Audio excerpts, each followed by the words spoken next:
स्वागत है। इस खास प्रोग्राम में हम उन खबरों पर बात करेंगे जो इस सप्ताह मीडिया में काफी चर्चित रही और सुर्खियां भी बनी।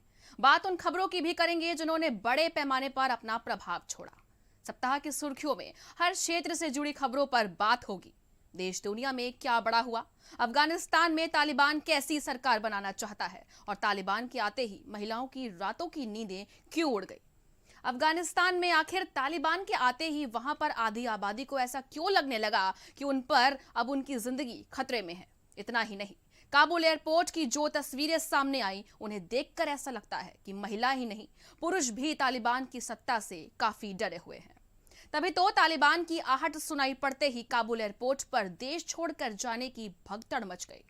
अफगानिस्तान की 3 करोड़ से ज्यादा जनता में तालिबान को लेकर भय इस कदर है कि काबुल एयरपोर्ट पर देश छोड़ने के लिए भगदड़ मच गई। दुनिया में शायद यह पहला ऐसा उदाहरण है जब किसी देश की जनता अपना ही देश छोड़ने के लिए इतना ज्यादा झटपटाती दिखी हो। दुनिया की बड़ी खबरों के साथ साथ उत्तर प्रदेश की सियासत पर भी हम चर्चा करेंगे। यूपी में विधानसभा का मॉनसून सत्र शुरू हुआ तो मुख्य विपक्षी दलों ने ऐसी रणनीति बनाई कि वो सुर्खियां ही बन गए। सत्ता पक्ष सोचता रह गया कि विधानसभा के आसपास इतनी चाक चौबंद सुरक्षा के बावजूद भी ऐसा कैसे हो गया।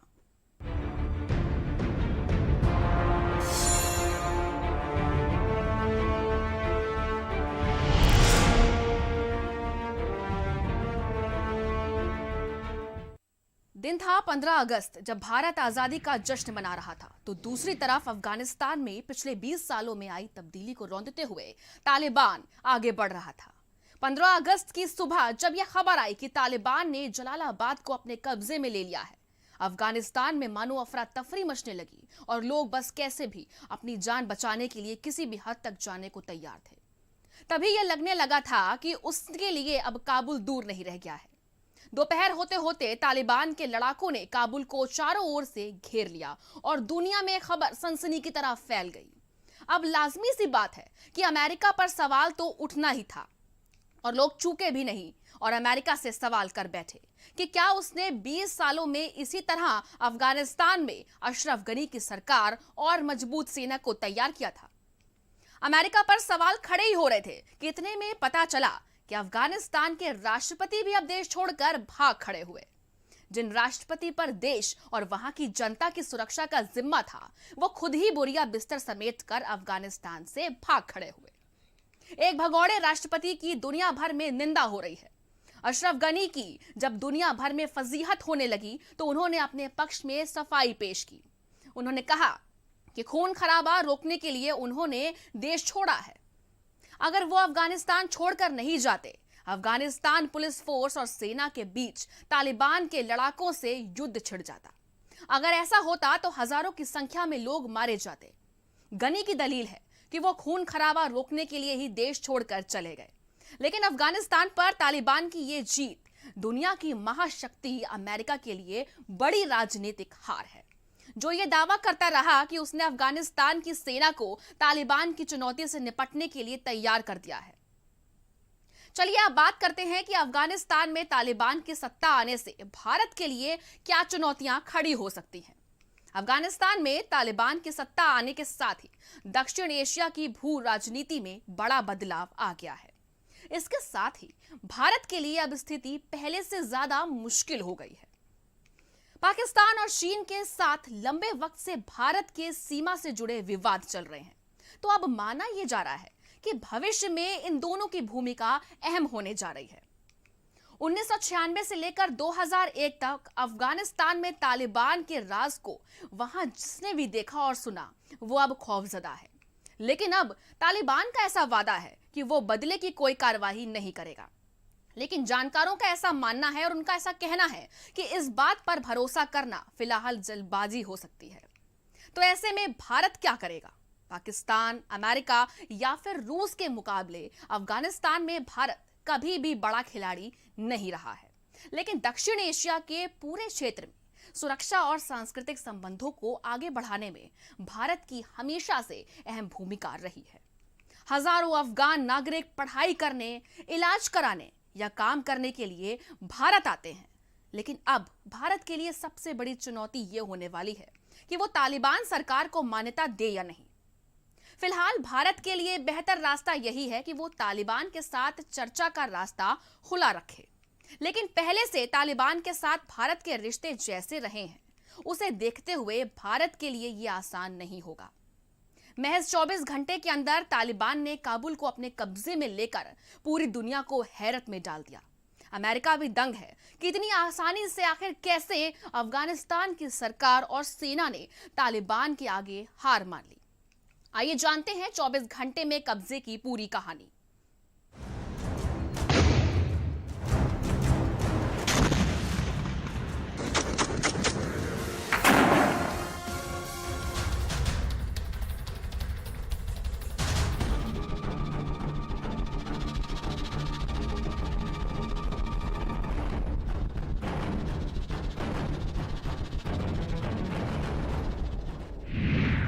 अफगानिस्तान में तालिबान का राज।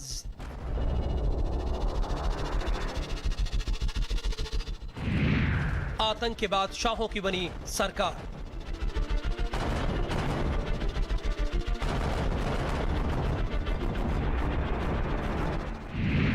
हथियारों वाली सरकार की सच्चाई।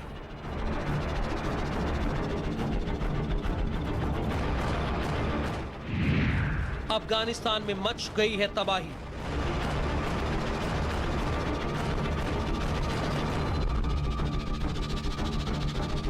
अफगानिस्तान से अमेरिकी सेना की रवानगी के बाद तालिबान अफगानिस्तान की सत्ता पर काबिज हो चुका है।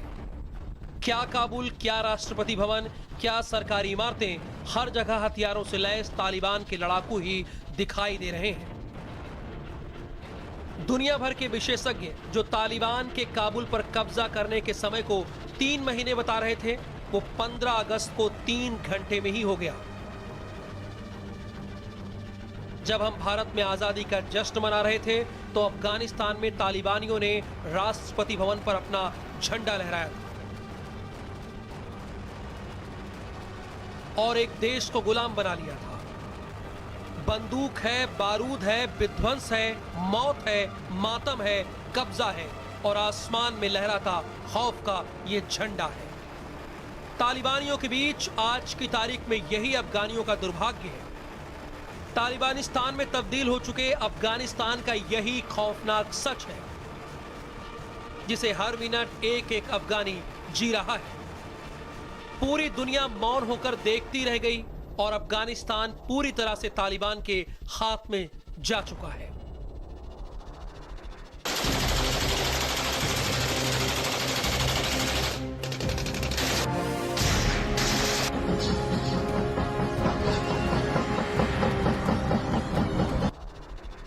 तालिबानियों की लड़ाई में कंधार, हेरात, कुंडूज, जलालाबाद समेत अफगानिस्तान के बाकी हिस्से एक एक करके तालिबान के कब्जे में आते जा रहे थे।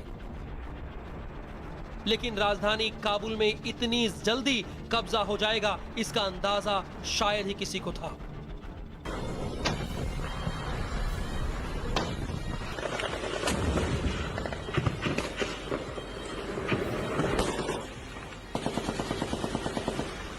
रविवार की सुबह तालिबान के लोगों ने अचानक काबुल पर घेरा डाला और अफगान सरकार और सेना बिना मुकाबला किए सरेंडर करती दिखी।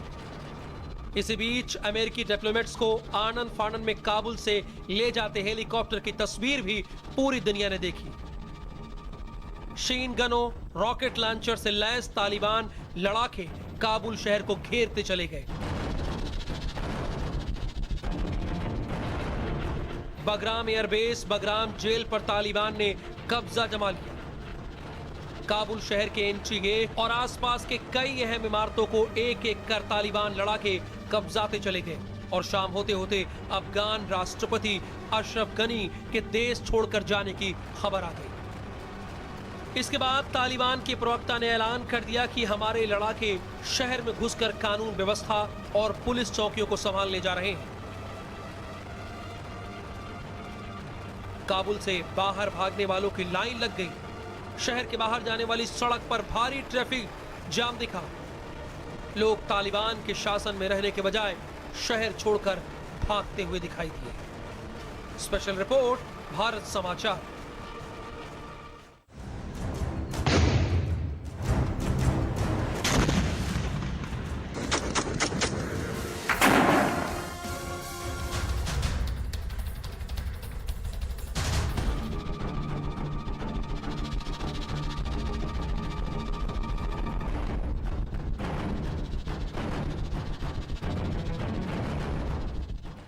कुछ दिनों पहले तक सुनते थे कि तालिबान आ जाएगा, अफगानिस्तान पर तालिबान का कब्जा हो जाएगा। तब किसी ने नहीं सोचा था कि इतनी जल्दी तालिबान अफगानिस्तान पर काबिज हो जाएगा। अब तालिबान लौट आया है तो लोगों को क्या डर सता रहा है, यह समझना भी बेहद जरूरी है। अफगानिस्तान की एक तस्वीर बता रही है कि तालिबान की वापसी के बाद लोग किस तरह घबराए हुए हैं। लोगों की यह घबराहट बेवजह नहीं है। 20 साल बाद तालिबान की सत्ता में वापसी हुई तो सबसे ज्यादा चिंता महिलाओं और वहां पर अल्पसंख्यकों की सुरक्षा को लेकर है। दुनिया तालिबान के कब्जे को लेकर हैरान है, परेशान है। सड़कों से लेकर संसद तक तालिबानी लड़ाके बेखौफ घूम रहे हैं, जिसने औरतों के दिल में दहशत पैदा करती है। इस्लामी कानून के हिमायती तालिबान राज में महिलाओं को काम करने की आजादी शायद ही नसीब हो। अब अफगान महिलाएं रो रही हैं और कह रही हैं कि कोई तो अफगानिस्तान को बचा लो। महिलाओं की आजादी पहनावे के साथ तालिबान महिला शिक्षा का भी विरोध करता रहा है। 20 साल बाद ज्यादा ताकतवर होकर तालिबान लौट आया है और खुद को बदलते हुए रूप में पेश करने में लगा है। अब एक तरफ तालिबानी नेता कह रहे हैं कि उन्हें महिलाओं की पढ़ाई और काम करने में कोई दिक्कत नहीं है, लेकिन दिक्कत तो इस बात की है कि तालिबान की कथनी और करनी में बहुत अंतर है। आपको बता दें कि जुलाई में तालिबान ने जिन प्रांतों में कब्जा किया है वहां इस्लामी शरिया कानून लागू कर दिया गया है और पुरुषों को साथ महिला के लिए भी ये फरमान जारी कर दिए गए हैं। तालिबान का ट्रैक रिकॉर्ड देखते हुए महिलाओं की चिंता तो अब लाजमी है। तालिबान का अफगानिस्तान पर कब्जा होते ही बुरकों की दुकान पर भीड़ बढ़ गई है। जी हां, द सन की रिपोर्ट के मुताबिक यह दावा किया गया है कि तालिबान के लोग घर घर जाकर लड़कियों को जबरदस्ती उठा रहे हैं, जिससे कि लड़कियों को तालिबान के लड़ाके अपना सेक्स गुलाम भी बना सके। इसी पर आधारित एक रिपोर्ट देखिए।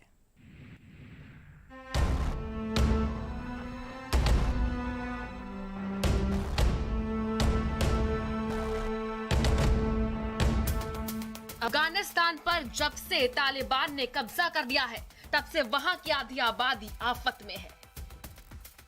महिलाएं सबसे ज्यादा खौफजदा हैं, सबसे ज्यादा डरी सहमी है, क्योंकि वो तालिबान की सत्ता एक बार पहले भी देख चुकी है। तालिबान के नाम से ही महिलाएं सहम जाती हैं, रोंगटे खड़े हो जाते हैं, क्योंकि महिलाओं के लिए तालिबान ने जो नियम बनाए हैं वो ऐसे हैं कि उनका पालन करने का मतलब है सूली पर चढ़ना। तालिबान के शासन में अफगानिस्तान की महिलाएं घुट घुट कर जिंदगी जीने को मजबूर होंगी। महिलाओं के सामने दो ही विकल्प होंगे, या तो वो तालिबान की सत्ता स्वीकार कर ले या फिर मौत को, क्योंकि तालिबान की डिक्शनरी में गलती के लिए दूसरी बार मौका नहीं बल्कि मौत मिलती है। अब अफगानिस्तान की डरी सहमी महिलाएं घुट घुट कर अपनी जिंदगी जिएंगी। तालिबान के इशारे पर उनको चलना होगा। तालिबान के शरिया नियमों के मुताबिक उन्हें रहना होगा। अगर इनका उल्लंघन होता है तो तालिबान सीधे मौत की सजा देता है। जिन महिलाओं ने अफगानिस्तान में 1996 से लेकर 2001 तक तालिबान का शासन देखा, वो सबसे ज्यादा डरी सहमी है। तालिबान जब सत्ता में आया था तो उसने सबसे ज्यादा महिलाओं का ही दमन किया था, महिलाओं की आजादी को कुचल दिया था। वो सिर्फ सेक्स आइटम बनकर रह गई। पुरुष जैसे चाहते थे वैसे महिलाओं का शोषण करते थे। सारे प्रतिबंध औरतों पर थोप दिए गए थे और अब फिर से महिलाओं को डर सता रहा है कि तालिबान की सत्ता शुरू होते ही उन्हें फिर से सताया जाएगा।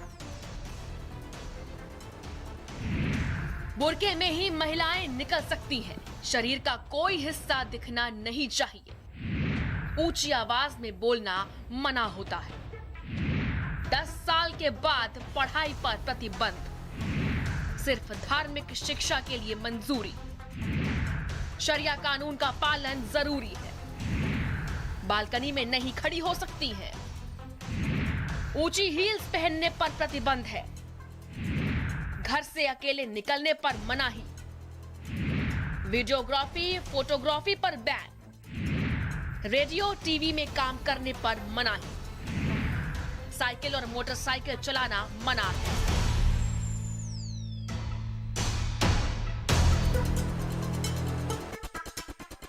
पाकिस्तान की नोबेल पुरस्कार विजेता मलाला यूसुफजई को भी डर लग रहा है कि कहीं अफगानिस्तान में तालिबान के द्वारा महिलाओं को यौन दास्ता में न धकेल दिया जाए, क्योंकि अफगानिस्तान में महिलाओं के साथ जो कुछ भी हुआ वो मंजर आज भी महिलाओं की आंखों में तैर रहा है।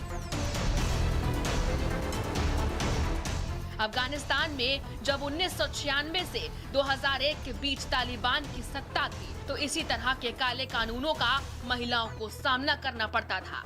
अब इस तरह से शरिया कानून को जो महिलाएं नहीं मानेंगी उनको तालिबान सजा देगा। हालांकि कई रिपोर्ट में ये कहा जा रहा है कि तालिबान अब थोड़ी उदारता दिखाएगा। उससे पहले के शासन में महिलाएं सबसे ज्यादा प्रताड़ित थी, लेकिन अब तालिबान शरिया कानूनों में कुछ बदलाव कर सकता है। लेकिन तालिबान का खौफ इतना ज्यादा है कि महिलाओं के अंदर बैठा डर खत्म होने का नाम नहीं ले रहा। नई पीढ़ी ने तो तालिबान का सिर्फ नाम ही सुना है, लेकिन जो महिलाएं तालिबान की सत्ता का एक बार शिकार हो चुकी हैं, वो तालिबान का नाम सुनकर थर्रा उठती है। पूरे अफगानिस्तान पर तालिबान कब्जा कर चुका है। जल्द ही तालिबान अपनी सत्ता का स्वरूप भी निर्धारित कर देगा। तालिबानी नेता अफगानिस्तान को कैसे चलाएंगे, इसको लेकर बड़ी विचित्र स्थिति है। अगर वो पुराने शरिया कानूनों के जरिए ही शासन करते हैं तब तो महिलाओं का जीना दूभर हो जाएगा, और अगर वो महिलाओं के प्रति उदारता दिखाते हैं तो इसका पैमाना क्या होगा, वो कितनी उदारता दिखाएंगे। क्या महिलाओं की स्वतंत्रता के बारे में तालिबान सोचेगा या फिर पुराने घिसे पिटे शरिया कानून ही महिलाओं पर थोपे जाएंगे। स्पेशल रिपोर्ट, भारत समाचार।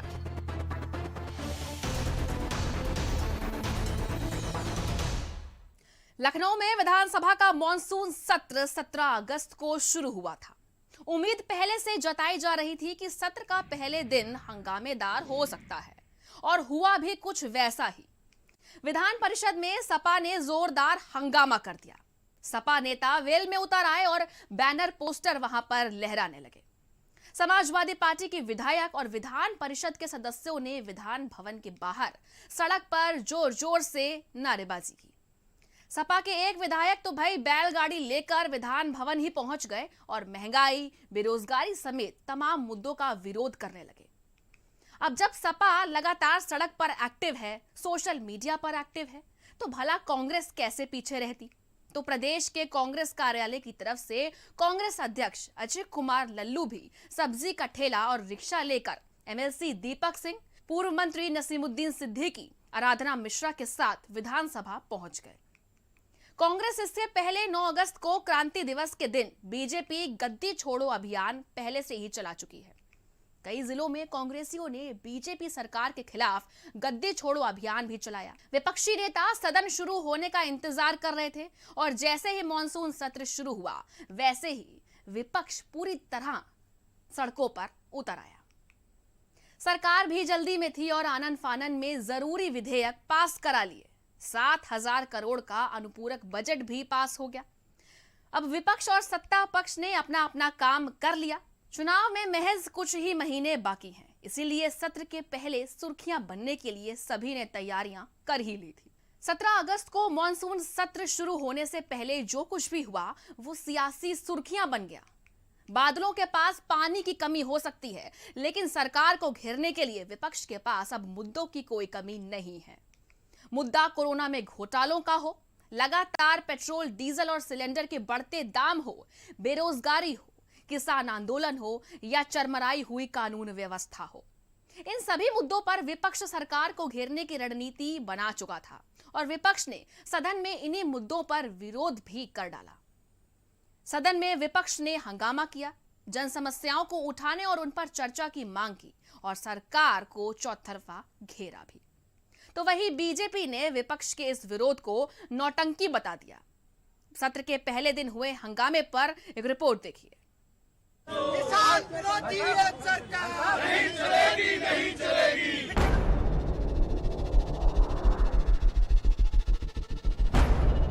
रोटी दे लगते जो सरकार निकलनी है, सरकार निकलनी है, सरकार।